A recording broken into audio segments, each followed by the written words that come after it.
Good evening. I'm the Maven of the Eventide, and welcome back to Vampire Reviews. Interview with the Vampire month is almost over. So close. Is it just me, or did October feel like it lasted 84 years?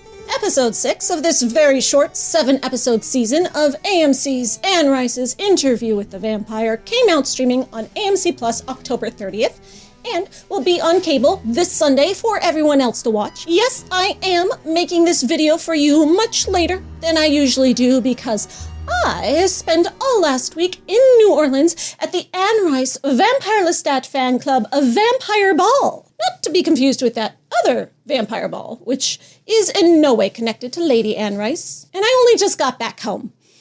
It was an amazing experience. An amazing and harrowing experience for me personally. But that's another story. Never mind. Anyway, first off, I don't say it enough, but thank you to all of my Patreon patrons for supporting these videos. The YouTube algorithm is not my friend, and I would not be able to make any of these videos at all without my Patreon.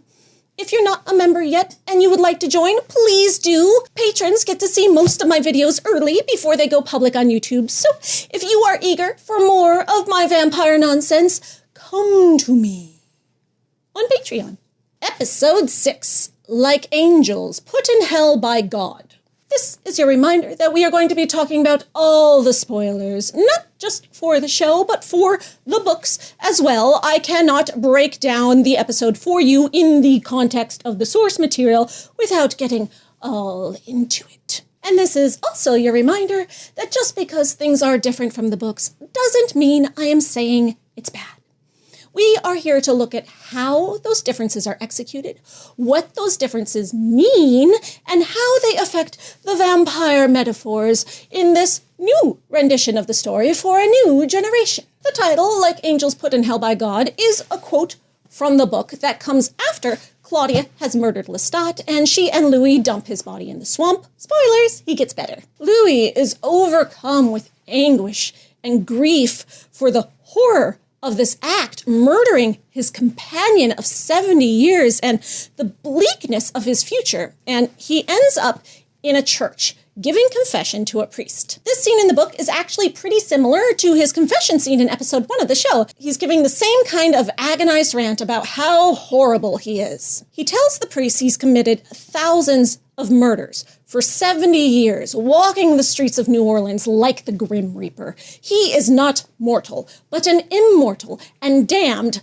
like the angels put in hell by God, comparing the state of being a vampire to that of a fallen angel, doomed to suffer eternally with no hope of death as an escape. It's interesting that this episode is using this title when Lestat remains alive and well throughout the whole thing, and Louis does not get anywhere close to the point of his post-murder anguish. But the idea of a vampire's torturous existence being similar to that of a fallen angel is pretty applicable to any part of the story, so here we go. The episode opens with Louis talking about how it took months for him to recover from his injuries after Lestat dropped him out of the sky, how the constant horrible pain and PTSD nightmares were proof he was alive, while Claudia brings him rats to feed on. But Daniel cuts him off to ask about Lestat's flying powers.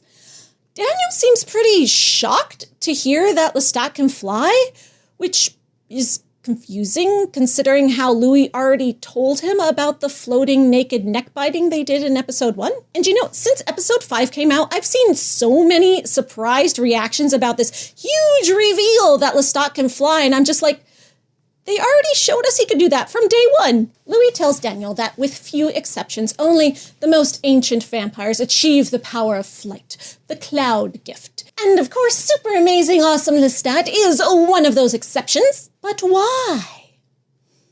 Daniel doesn't ask, and Louis doesn't explain it. And considering that at this point in the book, Lestat was nowhere even close to that kind of power, even with how exceedingly stronger he is than most other vampires his age, I'm like, because the least the show could do is offer some kind of information about its in-universe reason for this huge change. When Daniel asked Louis why Lestat would keep this power secret from Louis for 20 years, which, again, he didn't, He floated with Louis their very first time together, which Louis described to Daniel in a way that justified it being shown in the episode. Louis says that Lestat was afraid of Louis not feeling like his equal, and he didn't want his extra powers to come between their love. A really generous answer. In the book, he believes it's because Lestat was selfish and manipulative, keeping information about vampire secrets from Louis as a way to control him.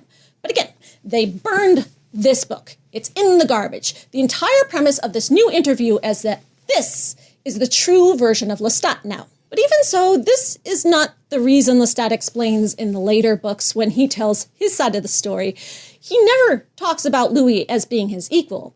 He tells us in his own version of events that he was afraid of Louis being disgusted by him if he knew just how inhuman he was with even the extra powers he did have.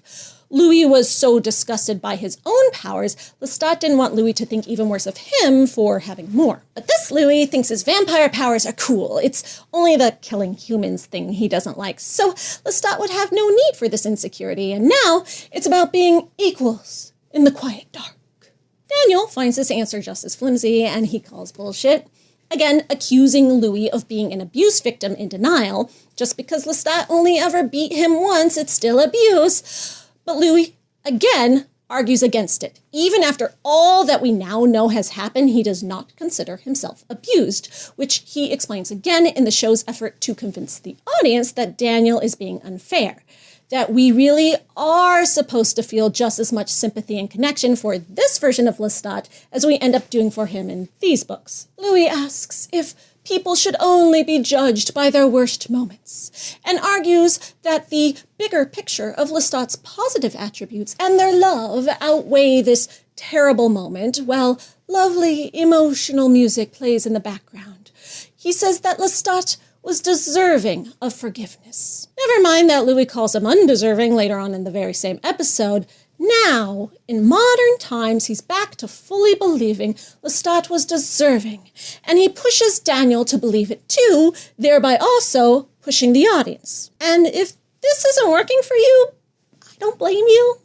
But the show still really wants us to accept that Louis is really telling the truth this time. If he wasn't, Daniel would cut him off again, not sit back quietly and let him continue, because he's such a hard-hitting journalist that nothing could get past him. So when he accepts Louis' answers and drops subjects, this is supposed to be convincing the audience as well. It's not working. Meanwhile, during all of this, Daniel is receiving his Parkinson's medicine via IV for some reason from Louis' private doctor, who he calls Farid Bensali, which surprised me because in the articles that came out before in the audition script that was put out for the actors to read for the part of this doctor character, he had an entirely different name. Farid is a doctor from the final trilogy of the Chronicles, and he was made a vampire in the 1990s by an ancient vampire who was super into being a healer and wanted this doctor to join him. Together, they began performing tons of experiments on vampires, studying them scientifically in a way that has never been done before, leading to a lot of new discoveries and lore in vampire rules as they're medically revealed. He's a good guy and one of Lestat's favorite people, but he's also a bit of a mad scientist, Dr. Frankenstein sort of character, truly creepy in a completely unself-aware way that is just classic for Anne Rice's vampires. But I'm thinking that this doctor in the show is actually not meant to be that same character, just have his name. He's clearly human. We see his fingernails, and he doesn't at all shy away from the sun. But even if we were supposed to believe that maybe this is young Farid before he ever became a vampire, that happens in the 1990s. So if this new interview is pushing the events of all the books further into the future, and none of the other books have happened yet, then he wouldn't become a vampire till after the Queen of the Damned story arc. This isn't the kind of doctor Farid was in the book, and he's nothing like him in personality or situation. No, I'm kind of thinking the script just had this random doctor character in it with the name originally written, and someone on the writing team later was like, hey guys, did you know that there's an Indian doctor vampire character in the later books? Let's change his name to that. Easter egg! Back in his story. As Louis slowly heals, he is reading an anthology of works by Edward Carpenter, the Victorian utopian socialist activist, poet, philosopher, and gay person. He was very openly gay in the late 19th and early 20th century, and nowadays is known as the gay grandfather of the British left. We see Louis just starting on Carpenter's treatise on marriage in his efforts to work toward the forgiveness he's told us his own murder husband deserves. He tells us that Lestat disappeared after the night he dropped him because he was just so ashamed for physically hurting Louis because it was so against anything he'd ever done or ever would do. Like I said last time, he never hurts Louis this way in the books. In the fights they have, and they do fight a lot, Lestat always held back, only defending himself against Louis's attacks until Louis gets too tired out and gives up. Which, okay, the fact that the show's changed Lestat's character to be this kind of abusive to Louis was so huge and shocking. And let me tell you, there was a drama out there after everyone watched that episode. I didn't mention it last time because I made that video before the episode came out, but afterwards, combined with the fact that the show didn't put any kind of content warning on episode 5, people were in an uproar. AMC subscriptions being canceled left and right. Seeing a black gay man get gratuitously brutalized this way by a white man is not something anybody wants on TV right now. In a show that's been advertised heavily as a romance, depicting the true story this time of how they really loved each other despite their monstrousness and toxic issues. But okay, sure. If that's the change the show is making, there you go. Highly effective TV. It had an impact on the audience. And then, when the episode got mysteriously pulled off AMC Plus for like an hour or so, and everyone thought, oh, they're like going to add content warnings because it totally needs them. And then it came back with absolutely nothing changed. The audience felt betrayed. Seeing Lestat punch a hole through a priest's head and yell at Paul at the dinner table is not the same as seeing him beat the shit out of his husband. Domestic violence is much more traumatic and triggering for an audience than random vampire violence, especially in an audience famously made up of women and queer people. And that's not even getting into the lack of warning for the sexual assault in that episode as well. Why did they take it down and then just put it right back up? They could have added a warning. I don't know if it's due to all the backlash, but episode 6 does come with a content warning at the beginning, even though the violence in this episode is much less extreme than that in 5. Anyway, yes. So this is the new spouse-beating, child-strangling version of Lestat we're going with for this show. Very dramatic, very exciting. And then the way he floats down at the end of the episode, like he's about to lay down the law. He's in charge here, and he's crippled Louis to keep him from leaving him, so Louis is forced to stay, so Lestat will take care of him. Highly diabolical and villainous. But wait, now the show is completely walking that back? Lestat is instantly sorry about it, and so ashamed for doing it that he leaves the family himself. For years? What happened to this look on his face all, don't forget who's in charge here, bitch, overlaid by Charles Manson's music? Nope, he didn't really mean it. He's still romantic, I promise. He hasn't crossed over into true villainy. He's just crazy and needy because he was so scared and in love. Cool motive, still spousal abuse. So after his badass villain Charles Manson ending of the last episode, apparently Lestat went, oh my god, what have I done? And scampered out of the courtyard in complete shame, leaving his own house to Louis and Claudia, when the whole reason he beat Louis in the first place was to keep them from being separated. If you're going to go full villain, own it. Claudia already has murder in her eyes at the end of episode 5. We don't need a whole nother episode to explain how she comes to deciding to kill him. They were already there. But I guess when you change a TV show from 8 episodes to tell a full book to 7 episodes to tell half a book, you're gonna need to add in some filler? So 6 brings us right back around to the start again, and all that brutality in 5 comes down to torture porn. Thanks! So true to the spirit of Anne Rice. Anyway, part of Louis's recovery is physical therapy in the form of chasing a goat around the house, as you do, and we see how he and Claudia bond during their time alone. Meanwhile, Lestat eventually starts trying to apologize and win them back with extravagant gifts, but Louis says his pride won't let him accept Lestat back, even though he's clearly pining, reading his gay essays about marriage and love's coming of age. He throws Lestat's coffin out the window, smashing it on the street, which no one seems to notice or care about. Okay, I guess I've seen weirder things in New Orleans. It's the kind of city where no one will bat an eye, especially at anything steeped in the supernatural or macabre, a magic-infused culture. When Lestat tries to give Louis a coffin-nosed Rolls Royce, he tells them he's been living in Algiers, which we know from the last episode is where he'd been secretly seeing Antoinette during his hard times with Louis. So he didn't just run away from his own house in shame. He ran to go live with his side piece for 3 years. Lestat starts an apology that's pretty good, admitting he did wrong and saying he's changed and doesn't want to be that person anymore and that he's nothing without the two of them. And Louis looks like he might be starting to open up to it. Until Lestat blows it by tossing in some classic manipulation. He says Louis' silence is cruel, and Louis has never been cruel.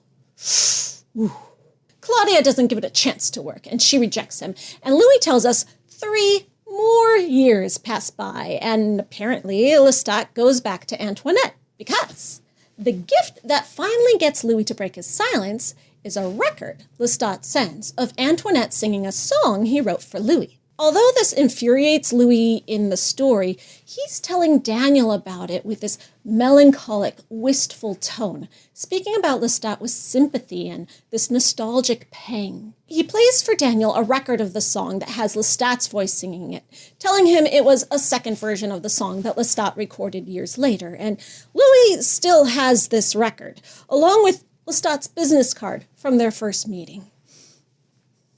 What other mementos has he kept? But the first version of the song doesn't have Lestat singing on it. Lestat composed the song entirely for Louis, his first composition since the music box song he wrote for his mortal boyfriend, Nicky, long lost, rest in peace. Louis says that Lestat only allowed 1 copy of this first version of the song to exist, destroying any possible way of having the record duplicated.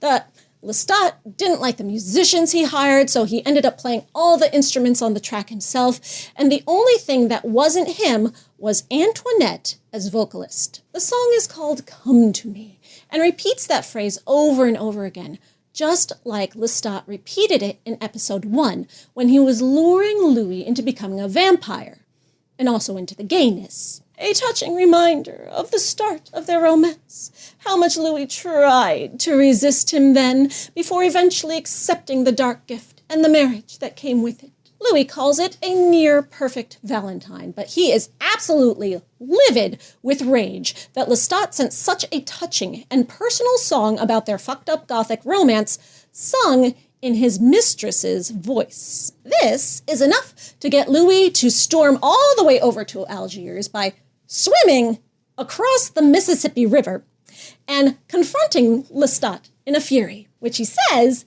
is exactly what Lestat counted on him doing. Sweetness and humility and apologies weren't working, so he resorted to invoking Louis' inner fire, which is all the more inflamed when he finds Lestat and Antoinette naked in bed together. He tells Antoinette to scram, but she refuses, until Lestat also tells her to leave, and then she storms off to sadly smoke and watch outside the window as Lestat and Louis have hate/makeup sex. Daniel gives Louis guff for taking Lestat back, so Louis explains that vampires have this bond that is inexplicable to humans. It is unseverable. It makes them eternally drawn back to each other. So he had no choice, really, but to go back to Lestat. He doesn't say it exactly, but it's kind of implied that this is specifically a maker-fledgling bond, not just between, any random vampires, but I don't know, Claudia seems to have been able to sever this bond pretty cleanly. This concept isn't really based on anything in the books. The vampires have strong emotional connections, especially since for them, sex loses all appeal and the relationships are entirely emotion and blood-based. But the feeling isn't anything magically greater than humans can feel for each other. They also develop these connections with humans sometimes too. There is no supernatural or preternatural aspect to any of their bonds. But I guess the show needed some concrete reason for why the hell Louis would take this Lestat back, other than that the plot needed him to. So now there's a bond. Lestat lets Louis beat him up, this time in between kisses, and when he's finally allowed to come back home, he's the one covered in bloody wounds now. Now Claudia and Louis lay down the rules. She tells him to kill Antoinette, but he doesn't have a chance to say yes or no, because when he calls himself her parent, Claudia says he must see her as a sister now, an equal, not his child. Lestat's reluctant to agree to that, not here for any of these rules, clinging to his dominance as their maker, but they hold firm. Next, Louis says no more lies, no keeping secrets, just like they all promised each other when Claudia first joined their family. Lestat is offended by this, insisting that he will hold nothing back. And the first thing Louis asks him is if he had anything to do with Paul's death. This question shocks Lestat, and he immediately insists harming Louis' brother is something he would never do, speaking with such sincerity that Louis believes him, which, okay. After episode 1 came out, many viewers were convinced that Lestat psychically forced Paul to commit suicide. Paul had mentioned that he could hear Lestat's words in his mind, and Lestat told Louis that Paul longed for it. People thought for sure that it was some grand Machiavellian plan on Lestat's part to drive Louis into despair over grief of his brother and the hatred of his mother's blame, so that Louis would have no choice but to become his vampire companion. That his entire speech in the church was one great gaslighting manipulation. Even though in every interview and panel and podcast, the showrunners and actors have told us over and over again that the moment in the church was meant to be entirely sincere and romantic, an act of true love where Louis really was seen and accepted for the first time in his life, and Lestat was showing the true, guileless heart he has in the later books. But it sure didn't come off that way, at least to a whole lot of viewers. But then 5 episodes pass, and Paul is never brought up in that context again. There is no indication given that Lestat had anything to do with it, nor Louis suspecting it or fearing it, and the show never wanted us to consider it. And then, out of nowhere, Louis says it's something he's always wondered. And I'm like, when?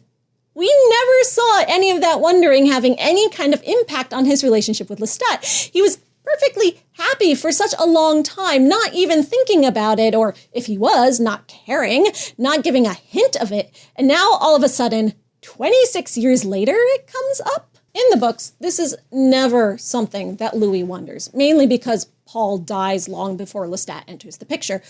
Of course, it's something the fans have often wondered because it does seem like something that would make a good story.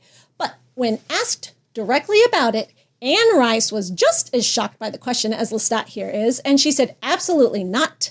Lestat never had anything to do with it. It wasn't ever even a possibility. Anyway, they very quickly tie up that little question and move on, probably for the sake of the show, making sure the audience stops with any conspiracy theories and hopefully gets on board with seeing the church scene as that truly romantic moment they intended it to be. It's not working. Next, they ask about Lestat's maker, and he finally tells them his tragic backstory of how he became a vampire. It's very similar to how it happens in the book, but with a few key changes. He tells them about how the vampire Magnus kidnapped him out of the blue one night from his bedroom in Paris and took him to a spooky murder tower. Here, he says Magnus kept him for a week, locked in a room full of corpses that all looked creepily like Lestat, feeding off of him until one night he turned Lestat into a vampire. In the book, he only keeps Lestat for one day, and not in the corpse room at all, just in a random room in the tower. He drinks Lestat's blood, leaves him for the day to sleep it off, then comes back at sunset and makes him a vampire. Bam, done. Lestat does find the corpse room of lookalikes, but not until after he's already a vampire. It's then that he realizes the suicidal Magnus was searching for the perfect person to pass his vampire legacy on to.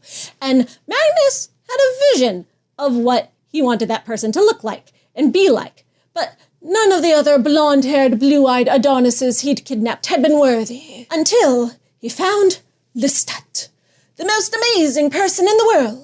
But I guess the show didn't think his kidnapping and rape into becoming a vampire was horrifying enough. So now he's been tortured for a week, surrounded by the embodiments of his own death and decay. Though I did notice how they left out the part where seeing the corpses made him puke up all the blood he drank, and then his bloodlust drives him to lick up all his own vomit right back up off the floor. That's the thing he does, because that wouldn't be sexy. This Lestat goes on with a story that is pretty much the same as the book, saying Magnus told him no secrets or origins of vampires before giving him a giant pile of treasure and then killing himself on a bonfire, leaving Lestat a clueless orphan vampire who had to figure out everything for himself. Except he also said Magnus gave him no rules or counsel, which is not true.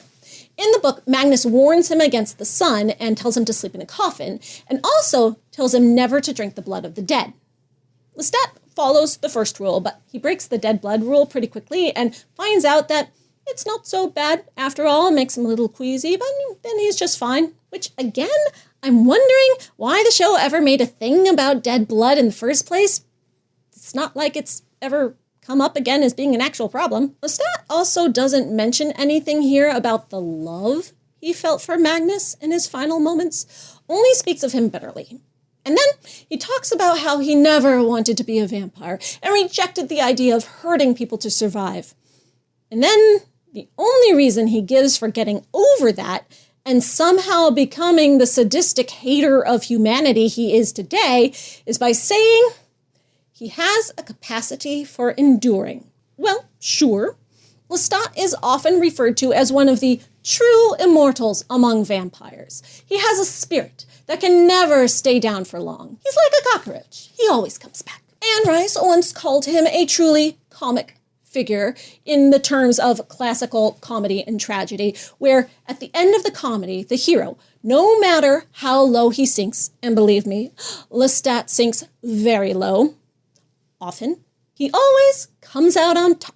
Lestat then says his capacity for enduring is why he doesn't particularly like being abandoned. Because there's a connection between those two ideas? Unless he's supposed to be referring back to Magnus's suicide, because Magnus orphaned him, that's why abandonment is a hot-button trigger for him. Uncharacteristically self-aware of you there, Lestat.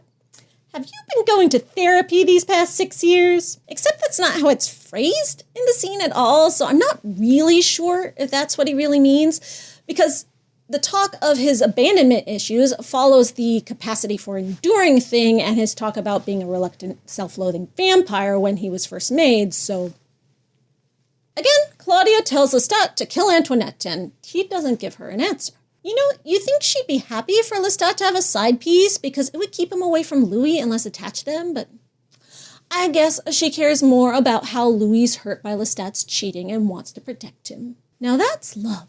Next, Louis tells us that because New Orleans is such a small city, people in town had caught on that there was something wrong with their family and started vandalizing their house and leaving curses at their door. Well, maybe if you threw fewer coffins out the window, Louis, except nobody seemed to see that. And what happened to New Orleans being a city full of magic where no one looks twice at the weird and uncanny? This is never a problem for them in the books, and they lived in that same flat for 60 years. In the show, they've only lived there 26 years, and already people are freaking out that they never seem to age. Meanwhile, Antoinette doesn't look like she's aged either. Same with 50-year-old Grace in the last episode. It doesn't seem like they do much at all with makeup and effects to make the humans look older. Danger from humans is never an issue of concern for the vampires in the books. It's only other vampires that ever pose any kind of true threat to them. And their secret getting out isn't ever any kind of plot point. Even when Lestat tries to spread the secret to the whole world through his rock star career, it doesn't even do anything. I don't know, maybe people are just more observant and superstitious in the 1930s New Orleans than they were in the first half of the entire 1800s. After Lestat has given in so much to Louis and Claudia's demands to regain his place in the family, even though he apparently can only manage to do it with attitude, like the bitch he is, he asks for a concession of his own. He says that Louis feeding on only animals makes him feel rejected and judged for killing humans, and that it breeds resentment in the relationship. And when Claudia actually admits that she feels the same way, Louis goes back to killing humans. Just like that, after 20 years of feeding on only animals. Well, that was easy. Again, in the book, he gave up feeding on animals after only 3 years as soon as Claudia entered the family. Her joining them was the turning point that made him fully embrace his vampire nature, where here, it's made him push away from it again, because his act of violence was what caused her to almost die in the first place. Even though that was kind of the same in the book, and didn't have that affect him on then, I think the show had him stick to the animal thing and go back to it in modern times with his fox dinner entree, because it thought the audience wouldn't find Louis sympathetic if he was killing humans all the time during his story. And in this day and age, you apparently need to be a vegetarian vampire to be considered identifiable on TV. But you see, Lestat, all you have to do is actually communicate, and Louis will immediately change the steadfast moral principle that built most of his character. When Lestat attempts to bond with Claudia over this, she cuts him off by bleating like a goat and storming off. As you do. What is with this episode and goats? Later, Louis asks her to try harder to make peace with Lestat, and she says Lestat should be the one trying harder, which all we've seen so far is him doing exactly that, and Louis tells us more about what Lestat's done, teaching Claudia the piano and how to play chess, but she doesn't budge, convinced Lestat is still lying and withholding on them. But then, Lestat walks in and gives them Antoinette's severed finger wrapped in a newspaper clipping announcing her death as proof that he killed her just like they wanted. Now, of course, the first thing in my mind is that it's got to be just like some random person's finger, and he put Antoinette's ring on it, and since it was a fire that killed her, he could have just put anyone's body in there to fake her death. But these things don't even occur to Louis and Claudia, and they accept the gesture, though Claudia continues to be cold and stubborn. As Louis begs her to try harder, he makes excuses for her to Lestat, who is understandably frustrated that nothing he attempts gets through to her. He says that she came back from her 7 years away from them altered, with a darkness in her, which, well, at least he's trying to understand her, and it's not all this fake humility with him so suddenly hating his previously beloved child and thinking her nothing but a burden, an anvil, like he abruptly did in the previous episode. While they are having this conversation, we see that they never bothered getting Lestat a new coffin, and now the two of them sleep cuddled together in Louis'. Cute! Very cute! Though I have to wonder why, if this is a comfortable option for them, they ever even got two coffins in the first place, way back when they were actually supposedly so openly in love at the beginning of their relationship. Later, during one of their chess games, Claudia tries to get under Lestat's skin by asking him cruel questions about his past mortal boyfriend, Nicholas, while she lets the music box play. Lestat tries to deflect by bragging about his chess prowess, because apparently, in the show, he's some kind of chess grandmaster, going on about all the games he's won against all the other masters, which, if he can read minds, how do we know he wasn't just cheating? I mean, he seems way too prideful of his wins for that, but how could anyone even prove he wasn't? He does play chess in the books sometimes, but just like randomly, here and there as a game, just for fun, not with any kind of intensity. And the show setting him up now as this unbeatable chess master, both literally and metaphorically, is, well, interesting. In the books, Lestat's character is overwhelmingly defined by his impulsivity and recklessness. He is not the kind of person who plans things or thinks ahead. He has grand ideas and sets things in motion, but he never much considers how the chips may fall until it's too late. Famous for his spectacular blunders and experiments. He is smart and practical when it comes to being a good vampire, living secretly among mortals, an excellent actor and improviser, but he is not in any way this Machiavellian, scheming, plotting sort of character. Pretty much entirely the opposite. He lives in the moment, or sometimes dwelling on the past, but never gives a care about how his actions may impact the future. He does things because he wants to see what will happen, not because he has any plan or idea of what will happen and is setting it up that way. A man of chaos. But the show now wants us to see him as this diabolical mastermind. So much so that Claudia eventually says the only way to beat him is to model herself after him and always be thinking 5 steps ahead, which is represented visually by how they play their chess games, strategizing and predicting each other's moves. A very new take on Lestat's character here.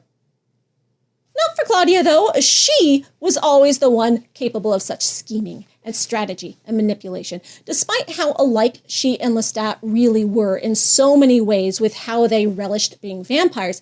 This was one of the big differences between them in the books, and how she eventually triumphs over him, temporarily. If they're setting him up now to be master, I'm eager to see how they'll have the student surpass him, especially because, as Claudia points out, Lestat only ever teaches her just enough so that he always keeps the advantage. First, she makes a jab about how the song he wrote for Nikki is better than the one he gave Louis, and asks if he does it for all his lovers. Lestat writing songs for his lovers is not a thing he does in the books. He is not a composer at all. He's a writer. He is the in-universe writer of half of the Chronicles. He writes the lyrics for songs when he joins a rock band in the 1980s, and they are about people from his past, but Louis and Nikki aren't mentioned as being part of those songs. Though his mom gets one, and then after his 5 minutes of rock star fame in 1985, he's never mentioned writing song lyrics again. But I guess the show thought he needed a hobby. Next, Claudia asks Lestat how Nikki died, if he killed himself like Magnus, or if Lestat killed him like he did with Antoinette. And he tells her the truth, that Nikki died years after they parted ways. He then says it took him 100 years to even try to love again with Louis, which is new information here, filling in more of Lestat's missing backstory for the 100-year gap between when he originally met Louis in 1791 and this new time period. Love these nuggets of his backstory. Keep them coming. Though I guess this means he and Donizetti weren't boyfriends after all. In the books, of course, it doesn't take Lestat long at all to try again, falling fatally in love with Louis only months or weeks after he hears of Nikki's death, even though it had been 10 years since he last saw Nikki. But a big part of the reason he falls for Louis at all is because Louis's darkness and angst remind him so much of how cynical and tortured Nikki was. Lestat has a type. That type is sadness. Of course, in the show, Antoinette wasn't a sad, wet noodle man at all when he fell for her. Lestat actually says she's like him instead. But the original Antoine sure was. He was all self-destruction and tragedy when Lestat met him, the total opposite of Antoinette. So who knows how the show will decide to depict Nikki when it eventually does those flashback scenes. If he will actually be anything similar to Louis' emo personality at all. I'm predicting, we'll get those in season 3. When Lestat mocks Claudia for losing the chess game, she starts calling him Massa, and implying he treats them like slaves, both aloud and in her thoughts speak to Louis. Lestat leaves, hurt of being reminded of Nikki, and Louis, upset, tells Claudia she's ugly when she acts like that. But she says, better ugly than blind. She believes that Louis is suckered in by the lies, not caring at all about Lestat's pain or tragic backstory, and still thinking he's deceiving them. And as we see in the very next scene, she is right. Antoinette is still alive. Lestat faked her death, and he's still having his affair with her. We see that he really did cut off her finger and give it to Claudia, which, why? If he put a random body in the fire to fake her death, why not just give Claudia a random finger? Poor Antoinette. Just like he does with Antoine in the book, Lestat is complaining to her about Louis and Claudia, able to tell her things about his feelings that he doesn't feel he can express to them. But unlike in the book, he says she fortifies him against them. With Antoine, he was hoping to bring him into the family to help unite them and restore a sense of balance to their dissolving dynamic. And unlike Antoine, Antoinette here tries to convince Lestat he doesn't need them and has no interest in joining his existing life at all, but instead is trying to pull him away from it. Because bitches, am I right? The way this show's treating women so far. I mean, in the book he was only with Antoine for a few weeks, but he and Antoinette have lived together for 6 years during the separation, so I don't blame her for wanting him to herself. That's just as long as he ever lived with Claudia before she ran away. There is no reason for him not to be just as close to Antoinette now. We see a big bloody vampire bite on Antoinette's neck, but she never says anything about knowing Lestat's dark secret. I mean, we can assume she's got to know, right? She'd notice over 6 years that he can't go out in the daylight and sleeps in a coffin. He'd have to have a coffin in her house, right? But maybe it's like Antoine in the book, where he didn't even realize Lestat was drinking his blood, thinking the marks on his neck were just bug bites, all the way up until the end. She does say promises were made, which may mean that he's promised to make her a vampire, but all she talks about out loud is wanting to leave New Orleans to start a new life with him elsewhere. Lestat says New Orleans is the only place for him, and grabs her by the neck threateningly. And after a brief moment of frustration, she backs down like a cowed dog, indicating that she and Lestat have established an unsettling cycle of abuse. The real Lestat, everyone! Not that horrible, awful one that was in Louis's first interview of Lies. Antoinette tells him that she loves him, something Louis has still never done, by the way. And Lestat says he loves her too, as it turns out Louis and Claudia have been eavesdropping the whole time. Well, that explains how Louis could be telling Daniel about this scene. Louis says he's not shocked because Lestat is a brat and would refuse to do something just because he was told to do it. Lestat is famously called a brat in the books, the prince of brats, the brat prince, but never by Louis. And although Lestat has been all over the place in this series so far, I wouldn't really describe any of his behavior as bratty or defiant. The show hasn't shown us him having any other rules to defy yet. But I guess Louis dropping the word brat, like he did with the word preternatural earlier, can count as an Easter egg. Even though Louis is not surprised, he is upset. And when Claudia tries to comfort him, she calls Lestat the father of lies.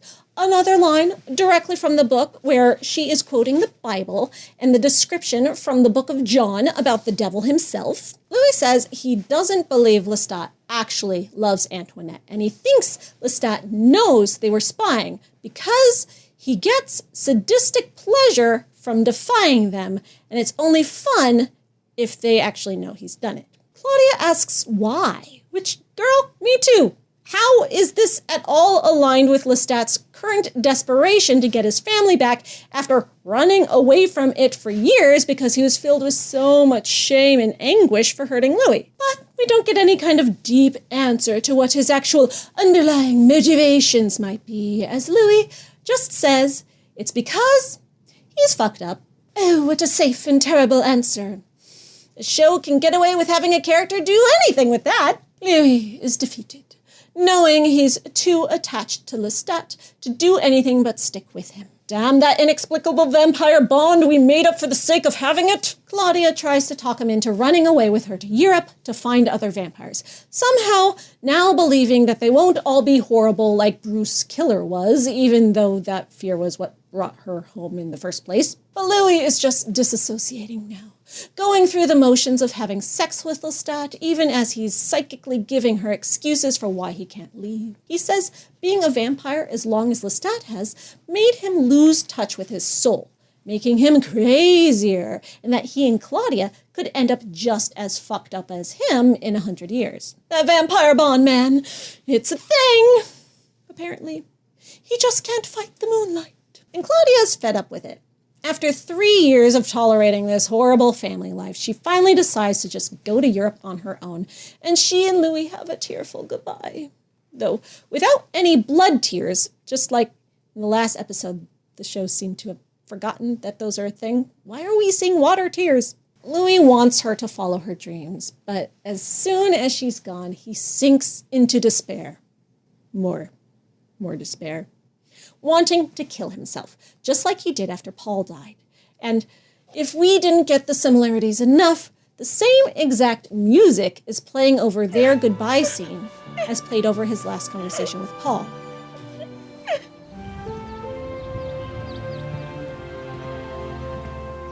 And over the scene where Grace left him.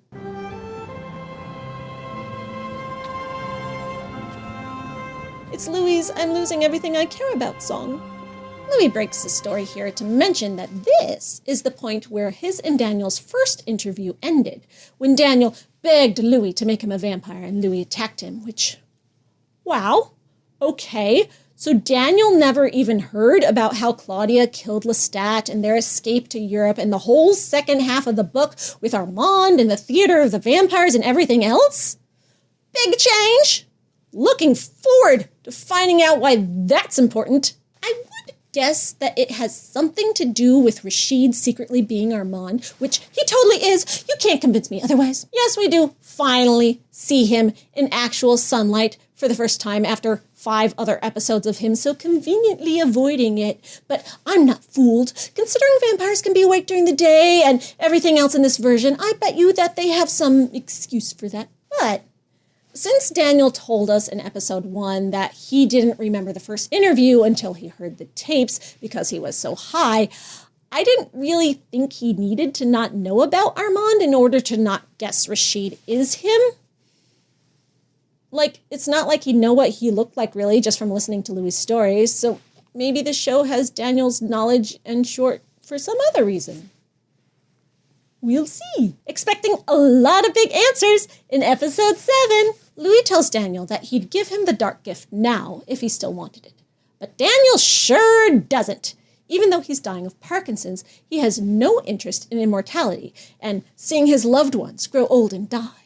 This seems to rattle Rashid, and he asks to leave. Jealous of the idea of Louis making another vampire companion, person who is totally secretly a vampire? Back to the story, Louis says the only reason he doesn't kill himself by staying out in the sun that day is because he doesn't want to ruin Claudia's joyful escape the same way Paul ruined Grace's wedding. But Lestat isn't going to stand for a constantly miserable, suicidal Louis, knowing that without Claudia, Louis won't be able to have any joy in his life. Even though he and Lestat share a coffin and regularly make love, which, thank you, we finally get some evidence that their marriage isn't a sexless Hays Code-era sitcom relationship, only took 2.5 decades. So Lestat goes after Claudia to bring her home. He shows up on the train, I guess having used his flying powers to catch up with it, where Claudia is hiding in the baggage car, because as a black person, she isn't allowed to ride anywhere else. Shows up having decapitated the train ticket taker and playing with his head like a puppet. Utterly unhinged? Nothing like Lestat ever does or would do in the books. He is irreverent, but just never this monstrously violent and gory. There is an iconic scene where Lestat jokingly dances with the corpse of Claudia's mother as a way to mock Louis' self-loathing angst. And it's like the show is like, how can we do something like that, but bigger and darker and grittier than Anne Rice ever did? Which is an attitude I'm getting from a lot of decisions the show makes. It's like it's constantly trying to one-up the source material, making it more shocking and gratuitous for the sake of proving it's better.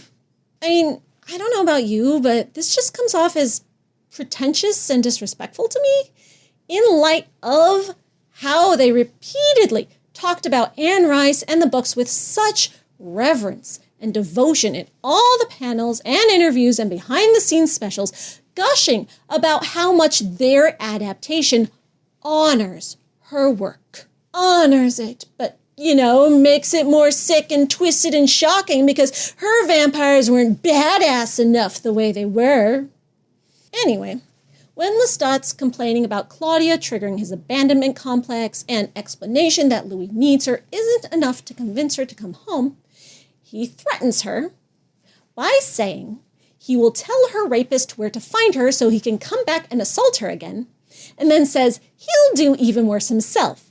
He'll turn her bones to dust. And he does all this while letting a giant dog in the baggage car lick the ticket taker's blood off his hands. The real Lestat, folks. See, Louis had to do a second interview because he was so unfair in the first one and made Lestat look too bad. So this time, he's showing the good side. It's a romance. It's hard to get a clearer look at the dog, but it could be a Mastiff from what we can see. And this, of course, is a reference to the dog breed Lestat kept as a boy in the books, which he also mentioned in episode 1. As a vampire, dogs usually are afraid of him as a rule, similar to how the horse was freaking out around Claudia in episode 4. But this dog is all friendly kisses, which also might be a reference to the one dog in the books who loves Lestat at first sight, though Mojo was a giant German Shepherd. The show has changed the rules about dogs naturally fearing vampires, but not horses, even though they don't have any trouble with horses in the books. Just dogs. When Lestat puts the dog back in its cage, it is with a very heavy-handed metaphor for how he's dragging Claudia back home to the cage that is their life together. The home Louis calls a crypt. And there we go. We finally get some blood tears as Claudia sobs in defeat. Lestat lies and tells Louis Claudia only came back because World War II has broken out in Eastern Europe, marking the scene as September 1st, 1939. 2 days later, Lestat and Claudia are playing chess again while Louis listens to President Roosevelt's September 3rd speech on the radio, and Claudia is speaking psychically to Louis. She quotes the book directly now in a pivotal scene, saying that she thinks Lestat killed Magnus so he wouldn't have to be his slave the way Lestat has made them his slaves. Except in the book, it's only Louis who she calls Lestat's slave, not herself. Louis replies with his own quote, denying it, saying they're only mindless accomplices. But she's like, no, man, we're slaves.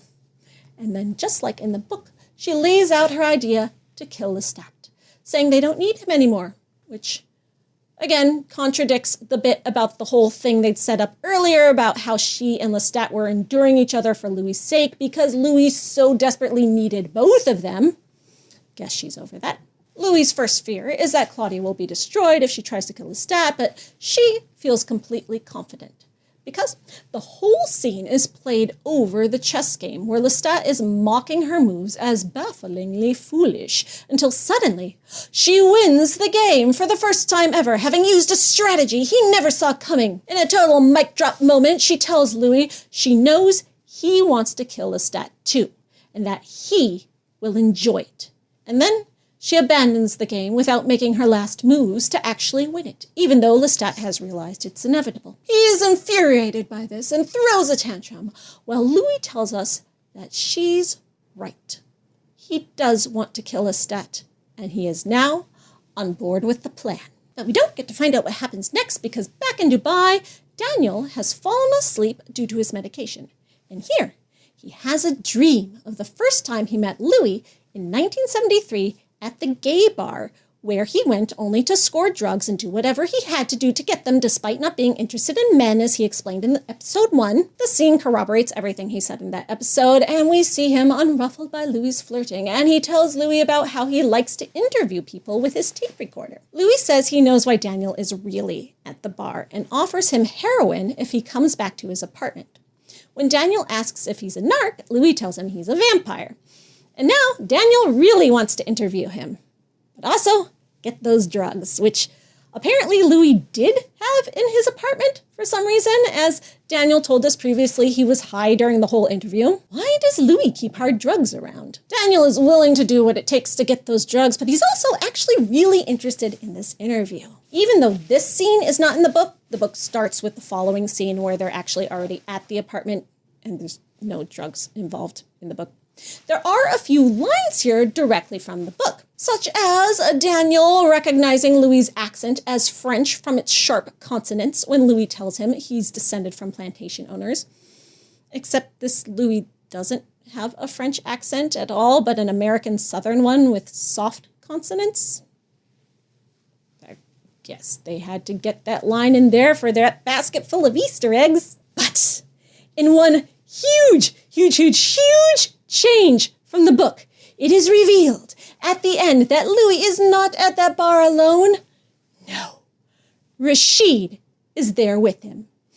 And he looks exactly the same age as he does in the present. See?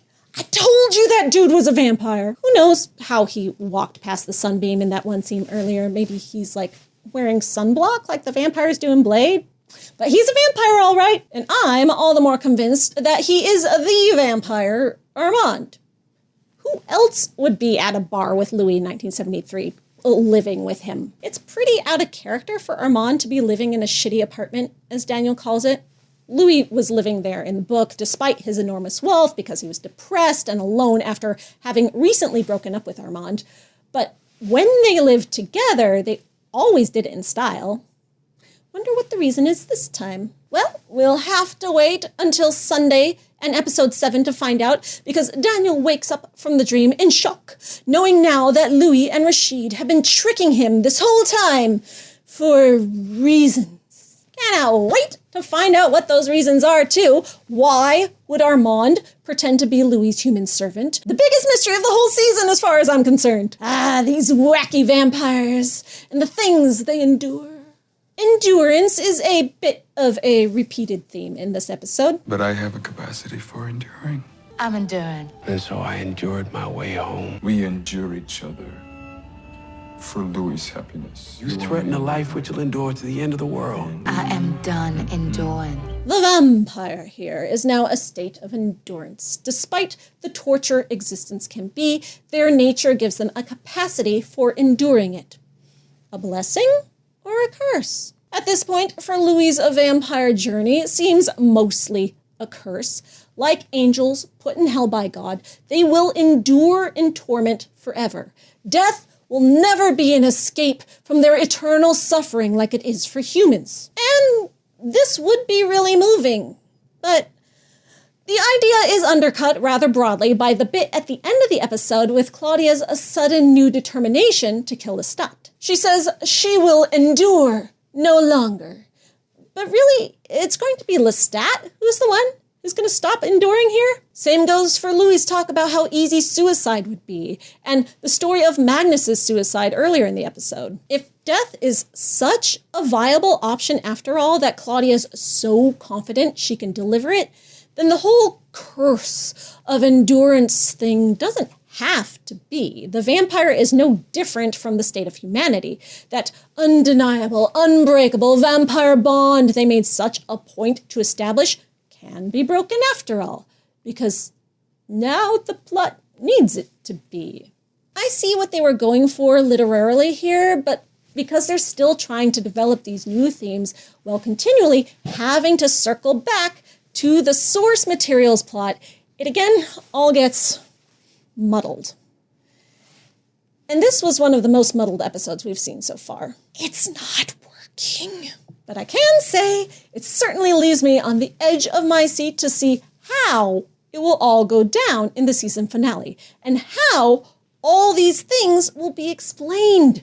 In the flashback dream, Louis tells Daniel that he did a terrible thing once. And considering all the terrible things he does all the time, I'm guessing he's referring to killing Lestat, because what else could trump the rest of his regular nightly vampire evil? There is a track on the official soundtrack called Laudanum and Arsenic, so I'm also guessing Claudia still kills Lestat by getting him to drink from a poisoned victim. But with all the efforts to keep one-upping the source material, who knows what else the show will toss in there? Expect the unexpected! I am the Maven of the Eventide, and since my own recent vampire adventures in New Orleans made me bring this video to you already so late in the week, I will be seeing you again very soon.